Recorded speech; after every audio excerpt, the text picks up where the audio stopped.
Hey guys, Krootman here, and as you know, the last few weeks have not been very good for Aleo and Xelis, which have basically been the golden goose for us GPU miners right now. Now, a lot of people have shut down, and it kind of feels like the last week or two has been pretty gloom and doom amongst most GPU miners I have spoken to. But, I am actually profitable right now, and I wanted to show you what I have changed and what I have been mining in order to stay profitable after a quick word from our sponsor. Today's video is sponsored by Pionex. Pionex is the first US regulated exchange to list the KASPA USDT pairing and the KASPA USD pairing. Now, it's a really big deal if you are like me and you've built up quite a large KASPA bag during the GPU mining days and another large bag during the early ASIC mining days. As an American, it is really difficult to safely convert your KASPA to fiat, and Pionex allows you to do just that. We have all heard the horror stories of people not being able to withdraw their KASPA from other non-regulated exchanges. And thanks to Pionex, that is now a thing of the past. On the flip side, if you're a really big believer in KASPA, Pionex allows you to easily buy KASPA with fiat.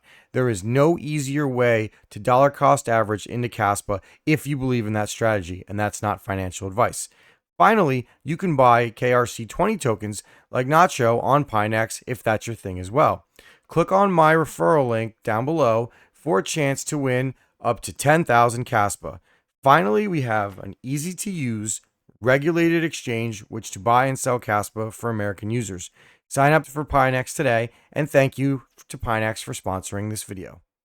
Alright guys, now this is what you all want to see. You can see right here in the yellow box, this is all of my numbers in terms of power and operating cost. You can see here, this is my shed. I have 6 30 amp 240 volt circuits and a 120 amp that I basically don't use anything on. You can see the amount of watts I use and the kilowatt hours. You can see the formula how I got the kilowatt hours. And you can see the total kilowatt hours right here.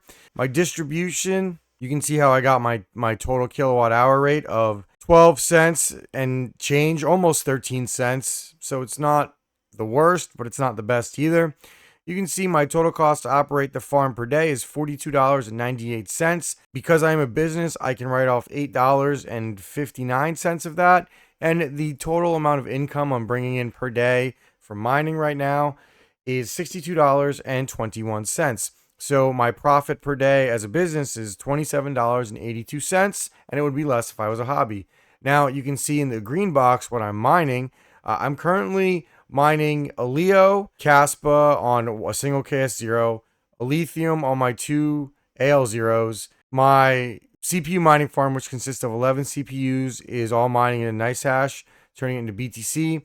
And I'm also mining Xelis on my 170 HXs, along with ZIL and Octodot Space on my Jazz miner, and I have some rigs on Clore AI Marketplace that I've been renting out as well. So while I'm not making the $80+ per day I was about almost a month ago, I am still making decent profits. $27 per day is nothing to scoff at. So now I want to quickly go over the things that I have changed since that last video. Now, all of the non-CMP GPUs that are able to, basically everything but my mixed 40 series rig, are on Clore AI efficiency mining rentals. For that, I'm keeping them at about a 4 to 7 day max rental length so I can adjust with the changing market on whether I want to move them off of Clore or not. My rigs have been fully rented since I have turned them on, which has been nice. I had one mixed rig that I couldn't put on Clore, and then I had another one that was being a little wonky, so I just shut those 2 rigs off. You know, I don't mind shutting rigs off. If they're not profitable or they're too much work for you to mess with, just leave them off and go back to them later. My profits on Clore are basically me taking the average of how long I've mined with the total that I have in my account, and that's how I got my per day profits on those. So it's not 100% accurate, but it's honestly good enough. Next, I am no longer mining ZIL on anything. The day I am filming this is the last day that I was on ZIL on my Jazz miner, as it's no longer profitable on there either. So an end of an era, I can no longer do the Zill dance. Makes me kind of sad. But it is worth noting that my Jazz miner is making more than both of my AL0s, and it's almost a year old at this point. One of the big reasons that I like ETH ASICs is there's so many coins that you can mine on them. It's really hard to lose profitability on these things, and you're not getting a ton of releases as far as ETH ASICs go, because it seems to be like it's not the new hotness and it's not popular, which is fine for me. Slow and steady wins the race on those.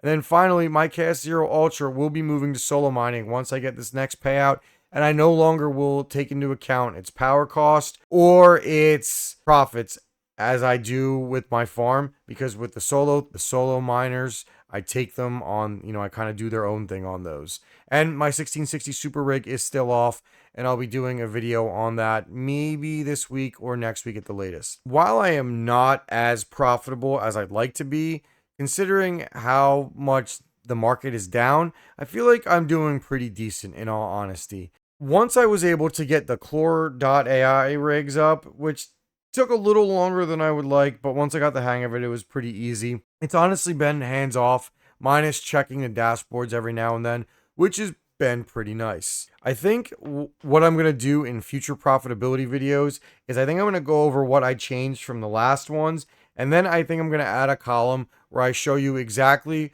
what GPUs are on and what are mining what, along with my ASICs and my CPUs. So I plan on doing that probably in a future video, maybe in a week or two. I don't know if I'll be doing profitability videos weekly, but if things keep changing as much as they have been, maybe I will, so you guys can kind of get an idea of what I'm doing, what's on, and what's profitable. And another thing I want to say before I go is come hang out on my Discord. We've been a lot more active in the mining channel, and you can buy and sell GPUs through my Discord as well. There's been a lot of action on it, a lot of activity, and it's great. There's a lot of people talking about what they want to do in terms of setting up their miners, and what they're looking to mine, what they're looking to buy as far as hardware. And I have all of the validated GPU, CPU, and ASIC purchase links that you can get on my Discord as well, which all go towards helping the channel, allowing me to make more great content videos like this for you guys. And thanks again to our sponsor, Pionex. It is great to have the ability to move from KASPA to fiat or fiat to KASPA. Super easy. I don't have to move between multiple exchanges. And, with KASPA hopefully going to the moon next bull run, not financial advice, by the way, having an exchange like Pionex will make buying and selling KASPA easier than ever. So, all right, guys, that's it. I'll see you guys on the next one. Krootman out.